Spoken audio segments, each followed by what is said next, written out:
2020 was a hot mess of greed and errors from Wizards of the Coast.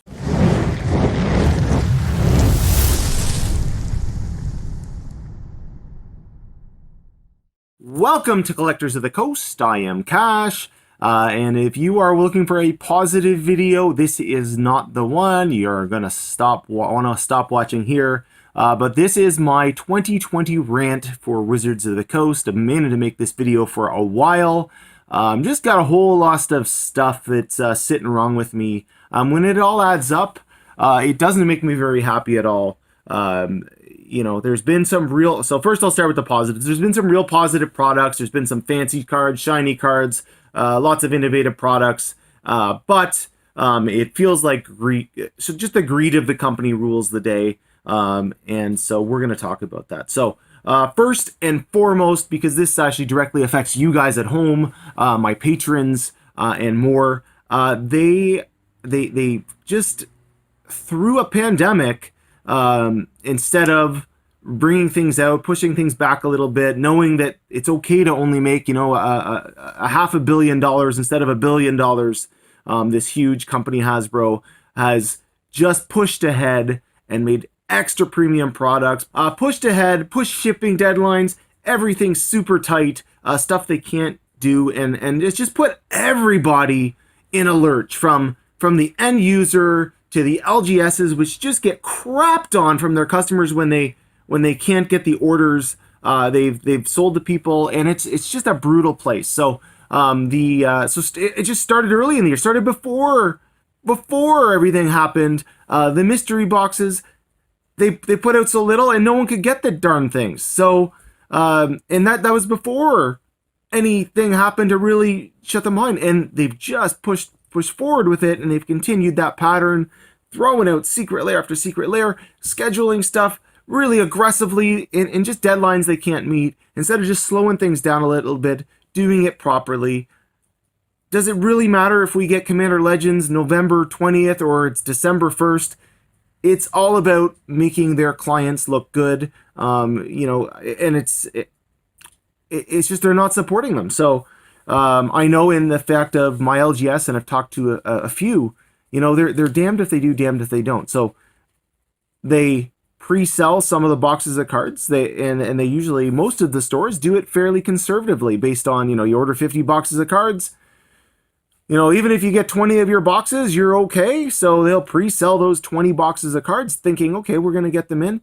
If they don't do that and they order 50 boxes of cards, then what happens is they get screwed with a bunch of boxes of cards, and they get, you know, even at with the collector boxes, even at $180 a box, 50 boxes at $180, that's 10 grand sitting in inventory, paying interest, and especially in a year like this where, you know, it's been really inconsistent business. And so what's happened is they're getting their orders confirmed, like, I think like the Monday before release. So they get their cards on the Wednesday, and they're getting their order confirmed the Monday before, so 2 days before. And in this case, you know, the store I deal with, they ordered 40 boxes. He was told he would receive 8. He ended up getting 4. Didn't get proper promos. Just no support. Everyone wants the Mana Confluences, and half of the stores. I contacted other stores. I was able to get some boxes, but they didn't have any of the promos either. So it just looks bad on them. Everyone thinks, oh, they're being greedy. They're holding on to the promos. They're going to try to sell them on the market. Hey, and I'm sure in certain cases they're doing that. I mean, I've dealt with stores in the past that really do that in a regular basis, but they're just setting them up in such a bad case. And so it's been that way all along. Said the same thing with Jumpstart. Jumpstart was brutal. You know, no one had it. Prices have skyrocketed. They still haven't fixed the problem, and they're bringing out new sets, and they're bringing out more cards, which I guess is good. It's put value in some of those cards. But Jumpstart was a beautiful starter set. It could have been so fantastic. It should be for beginning card players. You get a couple packs, you shuffle them together. It's interesting. They're decently balanced. We did get some boxes. We did that a little bit. It was fun. I remember Andrew, we had him over with his son, and we were able to do the Jumpstart, and it was really fun. We played some games. It was nice and simple. It wasn't hard to play. If you're trying to get your girlfriend or your wife to play, right kind of product. It's fun with the themes and everything. But again, no supply. They pushed it back, still didn't have supply, and misprints galore. So many of the cards were in rough shape, so it was pretty rough. They did a good job on Core Set 2021. It came out decently. I don't think we really had any problems with it. Ikoria was kind of the same thing, though. Ikoria was reasonable as well. But since then, it's been a mess. Double Masters was, we had some issues with supply as well. So, anyway, just those supply issues. So, not supporting its customers, right?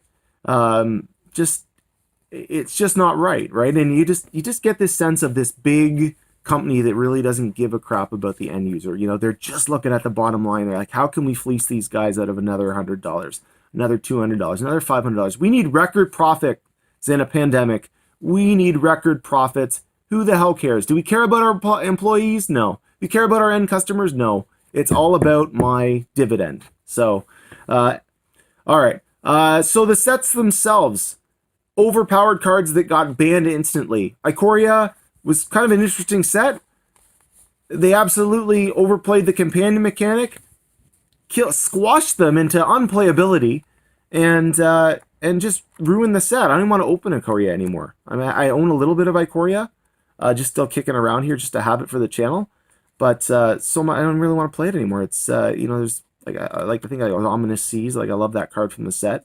There's a few that were neat, but it just kind of ruined it for me. Overpowered cards that came out and then they're banned instantly. Cards banned before the set even came out. I mean, what kind of nonsense is that? They couldn't play test them enough to know they were so powerful to have basically a fork before the game even started was overpowered. Yeah, right. So not to mention that they've taken a lot of the power to the people who run Commander's things and pushed them into stuff. So it was also the year of in some ways ruining Commander. They brought out some interesting products, but anytime they do that in reprints, they take down a lot of the value of stuff. Stuff being too common just makes it not. It just doesn't make it as enjoyable. It's like everyone and your brother has a mana crypt. What do they reprinted this year? 2 times? 3 times? Is it 3 times?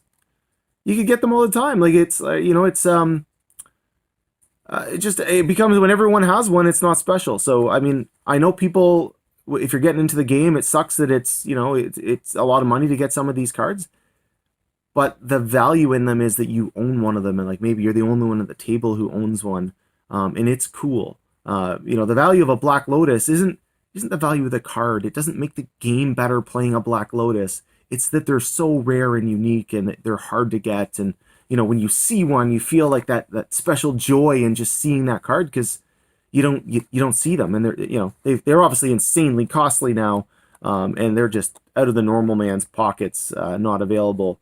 You basically have to be rich to have one. If you're not making 120 grand a year, at least you're probably not owning one of these cards, or you're buying a Black Lotus instead of a card. You're kind of an idiot. So, all right.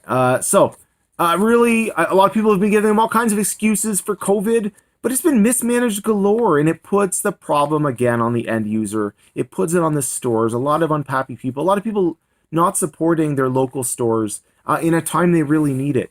And there hasn't been a lot of local gameplay and tournaments at stores. They supported them really briefly with a couple of half-half promos at the beginning, but then it just kind of got forgotten about. And it's been how much abuse can be put on these people to do it. So I just wish they would get their together and just do things right, do things in a way that they care. They used to care, when they were a smaller company. They used to care. They pulled things. The Summer Magic is something they just pulled off the market, right? But it just doesn't seem it. And okay, so going into, I want to talk about Secret Lairs. So Secret Lairs, some nice unique products. We bought one of them. I'm not going to buy many of them, especially in Canada. It really just makes no sense in Canada to buy them. It's just the shipping, the import fees, all that nonsense. It almost never makes sense to buy them at the costs they're at. You probably won't lose money on them. But again, they're so expensive for what they are that it's not worth it. There is a couple coming out now. I'll look at them. I don't know. Maybe I'll do something with one of them. It's really, Sevenkin is pretty cool. Wouldn't mind that, or the new fancy sort of punk rock one, or whatever it is, or metal rock. Sorry, golf people. One. it is pretty cool, but I don't know. So, so we got to see the Greed extended huge with the VIP packs. There was outrage with the packs, and they still sold, which wasn't a surprise. You know, $120, $150 a pack. Some of them people are trying to sell them for $200 a pack already. It's just greed there. Nice cards again, but you know what? $300, $350 wasn't enough for a box of cards. We needed to make, you know, we do $100 a pack. It just seems a little absurd at this point. And we're going to see it again. You know, are we going to get triple masters? I don't think it's this year, but you know, the following year, are we going to get triple masters? You get quadruple masters? You get masters, double masters plus? I don't know what the hell they're going to call it. You know, but they're, you know, it's getting kind of crazy. So they've slipped in a price increase to us in there, and most people didn't really notice. You know, they slipped in a price increase. Now we're getting a box of, and I think this is going to be the norm. We're getting a box of 24 packs, and we're getting 24 packs, and in those 24 packs, we get in that box, they're charging us more. So that box has went up by about $15, which is okay. I don't really mind the price increase, but they could have just done the price increase. I mean, and been honest about it. The draft packs this year they've just been no value to them at all. I mean, you're opening a draft pack, you lose 50% of the cost of the draft pack by the time you open it. The last set was a little better, but it's just been a waste. It's been a waste. So the only thing that's really worth buying is collector boxes.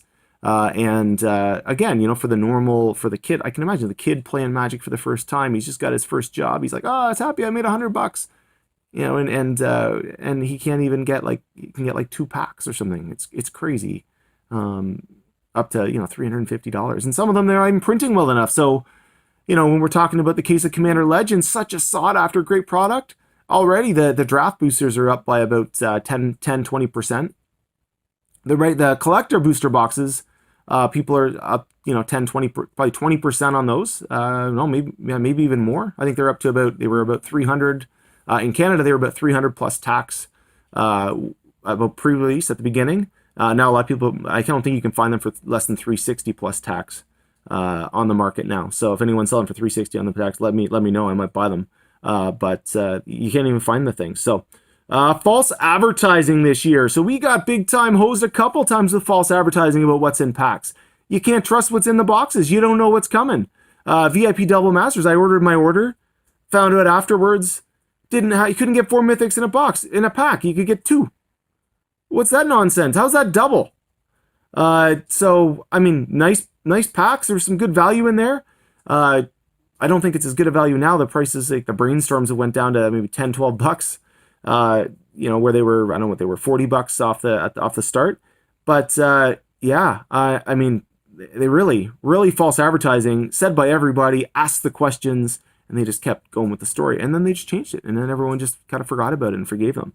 And that's a problem. So anyways, just really unhappy about this stuff that happened this year. So you know, I was just due for a rant. I've been meaning to do one for a while about some different issues, and I probably missed some. Is the thing? There's been so many crappy things that, you know, I probably missed some. So shitting on their artists.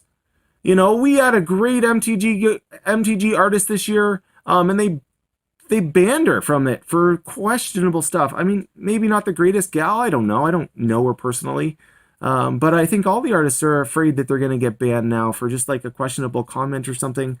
And I really, I mean, you know, you can make the judgment on Therese, but she was, you know, it was questionable, anyways, to say the least, that they did that. And a fantastic artist. I mean, they were just a force of will, one of the most iconic Magic the Gathering cards. To do that is crazy. So anyways, that's all I got for you guys. If you, like I said, if you were still watching at this point, you probably can add some more in the comments. But yeah, just a real sketchy year for Wizards of the Coast. Hopefully 2021 is better. There is some really interesting products coming out. Kaldheim looks like it's going to be really interesting. I always got to like the ice kind of sets. Maybe those Norse gods will be really cool. The Dungeons and Dragons set coming out. I mean, they can do so much with that. I'm looking forward to if they do a secret layer around that. I used to read those books as a kid, and I've reread a number of them. The Dark Elf trilogy, in particular, it's kind of the big one. So I'd love to see that. Elminster, anyways, others as well. But Oh, I missed one. They screwed Dragonlance, man. Like, Dragonlance was a big set. The authors wanted to make more books, and they shafted them. No good reason. Shafted them. Nothing to defend themselves. Killed an iconic franchise. So, anyways, just gonna throw that in there as well. So, anyways, I do hope you enjoyed the video. We were a little negative today. Have a magical day.